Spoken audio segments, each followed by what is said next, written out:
Hello everyone, welcome to the student. आज हम बात करने वाले हैं टेक्नीशियन का जिनका भी डॉक्यूमेंट वेरिफिकेशन हो रहा है और मेडिकल जिनका अभी चल रहा है, तो उनका रिव्यू मैं यहाँ पे देने वाला हूँ। कल मुझसे 2-3 लोगों से बात हुई है जिनका डॉक्यूमेंट वेरिफिकेशन और मेडिकल हो चुका है, तो उनके बारे में हम बात करेंगे कि उनका रिव्यू क्या रहा है और किस तरह से 6/9 के जो मेडिकल हैं वो सारे प्रोसीजर्स हो रहे हैं। डॉक्यूमेंट वेरिफिकेशन के समय क्या क्या चीज़ें हो रही हैं और कहाँ पे आपको समस्या आ सकती है, कहाँ पे नहीं, और क्या इसका सोल्यूशन है, इन सब चीज़ों के बारे में हम इसमें बात करेंगे। तो जो लोग द स्टूडेंट चैनल पे नए हैं, चैनल पे बने रहिए, वीडियो को लास्ट तक जरूर देखिएगा। इस वीडियो की इन्फॉर्मेशन आपको एलपी के डॉक्यूमेंट वेरिफिकेशन के समय भी जरूर काम आएगा। जिनसे भी देखिए मेरी बात हुई थी डॉक्यूमेंट वेरिफिकेशन के सेंटर पे, जहां भी अगर आप जाते हैं, जो भी डॉक्यूमेंट्स आपसे कहा गया था अपलोड करने के लिए, तो जो भी चीज़ें आपने वहाँ पे अपलोड की हैं ऑनलाइन, जो भी चीज़ें आपकी अपलोडेड हैं, उन्हीं डॉक्यूमेंट्स को सब वहाँ पे देखा जा रहा है और उसकी 2 जो है जेरॉक्स कॉपी आपको जमा करनी है वहाँ पे, जो कि आपको सेल्फ अटेस्ट करके वहाँ पे लेकर के जाना है। अगर कई लोग सेल्फ अटेस्ट नहीं किए हुए हैं तो आप वहाँ पे जा करके भी सेल्फ अटेस्ट कर सकते हैं। आपको सिंपल अपना नाम लिखना होता है रनिंग हैंड में और डेट भी आप चाहे तो वहाँ पे मेंशन कर सकते हैं। उसके बाद से जब वहाँ पे अंदर आप जाते हैं तो आपके हाथ में एक बैंड वहाँ पे लगा दिया जाता है और सभी लोगों को मैंने पहले भी बताया हुआ था कि डीवी के टाइम पे आपका फिंगरप्रिंट जो है वहाँ पे मैच कराया जाता है, जो कि आपने एग्ज़ाम देते समय जो फिंगरप्रिंट आपने वहाँ पे लगाया था वो सब अगर मैच कर जाता है 90% से ऊपर का, लगभग सभी लोगों का फिंगरप्रिंट्स मैच कर जाता है। उसके बाद से डीवी का प्रोसीजर शुरू होता है और सबसे पहले आपसे जो मेडिकल का जो फीस है 24 रुपये वो वहाँ पे जमा कर लिया जाता है और उसकी रसीद भी वहाँ पे आपको मिलती है।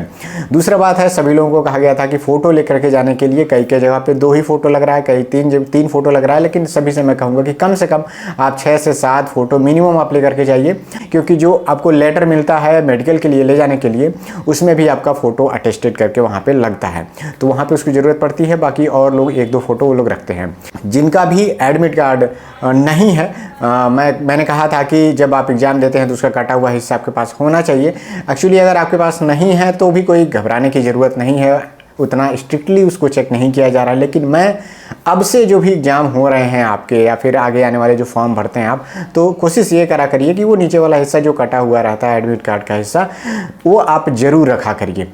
इतना होने के बाद उसके बाद से क्या होता है कि जब आपका डॉक्यूमेंट्स चेक होता है वहाँ पे, तो ऑनलाइन जो भी आपने अपलोड किया था ओबीसी सर्टिफिकेट जो आपने फॉर्म भरते समय अपलोड किया हुआ था वही आप वहाँ पे ले जाते हैं तो ज़्यादा आपको सुविधा होगी, क्योंकि उसी डॉक्यूमेंट्स को वो लोग वहाँ पे प्रेफर कर रहे हैं, उसी को मांग रहे हैं।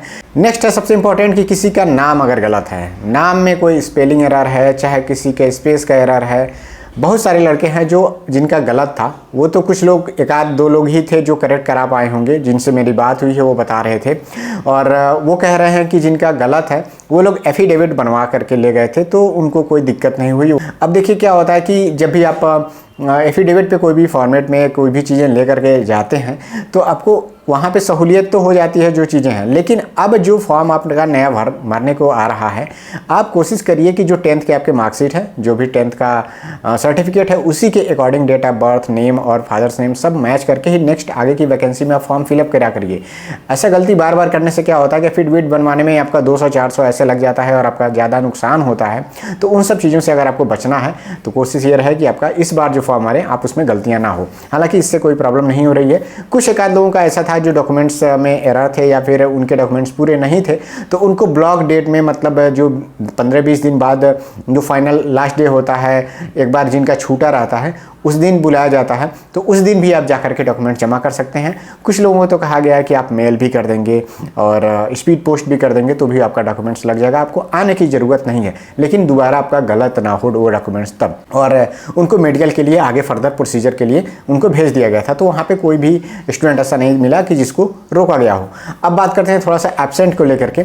कहीं कहीं पे 2 या 3 लड़के ऐसे जो थे वो एब्सेंट वहाँ पे थे, उस दिन नहीं आए थे। हो सकता है कि उसमें कुछ लड़कों का सिलेक्शन किसी और एग्ज़ाम में हो गया हो, या फिर हो सकता है कि वो लोग अपना होम एग्ज़ाम कोई दे रहे हों या फिर ALP की तैयारी कर रहे हों, तो ब्लॉक डेट में भी जा करके वो लोग अपना डॉक्यूमेंट वेरिफिकेशन और मेडिकल करा सकते हैं। इतना सब होने के बाद सेम डे में आपको वो लेटर मिल गया और आपको अगले दिन वहाँ पे रिपोर्ट करना है। जो भी उस लेटर में मेंशन होगा, जहाँ भी आपको जिस हॉस्पिटल में भेजा जाएगा वहाँ पे आपको जाना होगा। वहाँ पे जाने के बाद देखिए, ये मेडिकल स्टैंडर्ड इसका 6/9 है। कई लोग कह रहे हैं कि ब्लड चेक नहीं हो रहा है, लेकिन ब्लड मुझे लगता है कि हर जगह पे चेक होना चाहिए और चेक होता भी है जनरली। कहीं ऐसा नहीं होता है कि ब्लड ग्रुप ब्लड है वहाँ पे चेक ना हो। शुरुआत में ही वो लोग खाने से पहले का ब्लड सैंपल लेते हैं और खाने के बाद का भी ब्लड सैंपल लेते हैं। LP में भी ऐसा होता आया है, टेक्नीशियन में पिछली बार के NTPC में भी ऐसा होता आया है, तो इन सब वैकेंसी में होता है। तो बाकी अदर जोन्स में जिसे धीरे धीरे करके जब मेडिकल होगा तो ये सब सारी चीज़ें तो होंगी।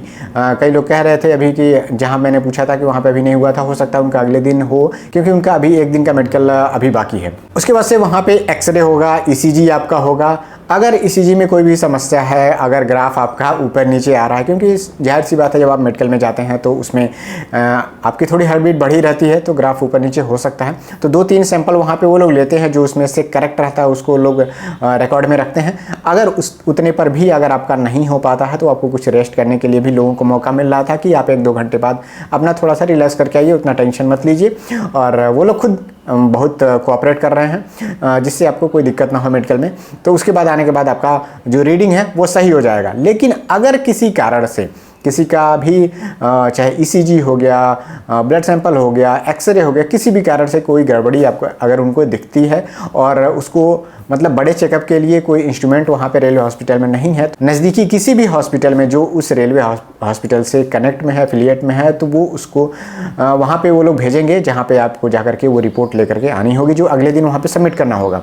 तो इसके लिए भी आपको तैयार रहना है, क्योंकि रेलवे ने कहा था 3-4 दिन का आपको कम से कम टाइम ले करके वहाँ पे आना है DV और मेडिकल के लिए। इसके बाद से डार्क रूम में टेस्ट आपका जो है कि नियर विजन टेस्ट हो रहा था। नियर विजन में कुछ करना नहीं था, आपको एक हाथ पे मतलब एक आंख को बंद करके आपको नज़दीक का जो लेटर्स हैं उसको पढ़ने के लिए कहा जा रहा है। कहीं कहीं पे उसमें कटे हुए अक्षर हैं, C है, वो भी पढ़ने के लिए कहा जाता है, तो वो वहाँ पे पढ़ लेते हैं आप। उसके बाद से ब्लड प्रेशर भी चेक होता है। देखिए, जो भी प्रोसीजर बता रहे हैं, किसी का पहले हो सकता है, किसी का बाद में हो सकता है, कहीं किसी का जो एक्सरे पहले हो जाएगा, कहीं किसी का ECG पहले हो जाएगा, तो ये सारे प्रोसीजर आपके होंगे।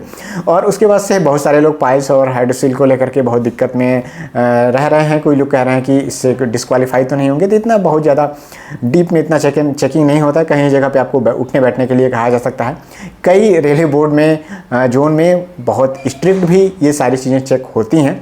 कई जगह पे आपको उठने बैठने के लिए दूर से भी देख करके वो लोग आपको मतलब क्लियर कर दे रहे हैं कि आप मतलब फिट हैं। और दूसरी बात यह है कि कोई अगर गुटखा खाता है या फिर उसके दांत थोड़ा सा मतलब गंदे दिखते हैं, तो उससे कोई समस्या नहीं है, दांत चेक नहीं होता है रेलवे में।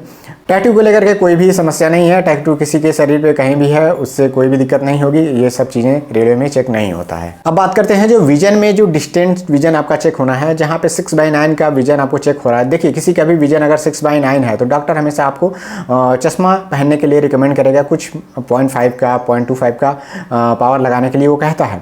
तो लेकिन ऐसा नहीं है कि आपको चश्मा लगाने के कह रहा है तो आप डिस्क्वालीफाई हो गए। 6/9 अगर आपका जो विजन है, अगर आपका है, अगर आप एक आध अक्षर नहीं भी पढ़ पा रहे हैं तो भी आपको दोबारा 2 बार 3 बार पढ़ने के लिए कहा जा रहा है, जिससे आप वहाँ पे पढ़ के आप आसानी से क्लियर कर सकते हैं। मेडिकल में किसी को बहुत टफ मेडिकल टेक्नीशियन का नहीं होता है, LP का मेडिकल थोड़ा टफ होता है, तो उसमें विजन को बहुत गौर से देखा जाता है। इस तरह से एक लड़के का बता रहा था कि जब वो गया था तो कुछ लड़कों का हो गया था, तो ये सारी चीज़ें उनकी चेक हुई थी।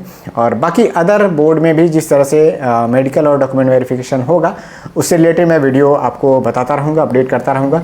अगर जितने भी लोग ये वीडियो देख रहे हैं, किसी का DV या मेडिकल है और या फिर हो चुका है, तो आप कमेंट सेक्शन में ज़रूर बताइए, हम उनसे कांटेक्ट करेंगे और हो सकता है कि उनको चैनल पे हम बुलाएं और उनको अपना अनुभव शेयर करने का मौका मिलेगा, और जिससे और लोगों को भी मदद हो पाएगी। बाकी और भी अगर कोई आपके डाउट्स हैं तो आप कमेंट सेक्शन में पूछ सकते हैं। मिलते हैं नेक्स्ट वीडियो में। तो जितने लोग द स्टूडेंट चैनल पे नए हैं, चैनल पे बने रहिए। Thank you, all the best.